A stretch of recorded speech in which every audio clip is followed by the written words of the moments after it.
Excuse me, আমি এখানে বসতে পারি? হ্যাঁ, বসো। পটবে।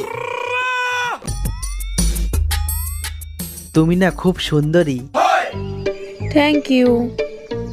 বাড়ার থ্যাংক ইউ, ডোজ বাড়াতে হবে। দেহ ঠাকুর থাকুর সাবন না খাইয়ে বসে দেহ ঠাকুর।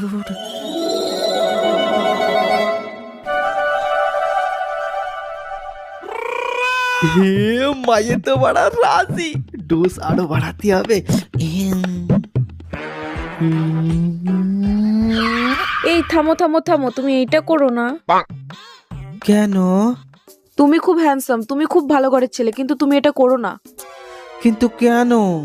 আসলে আমি এইমাত্র একটা ক্লায়েন্টের কলা মুখে নিয়ে আসলাম।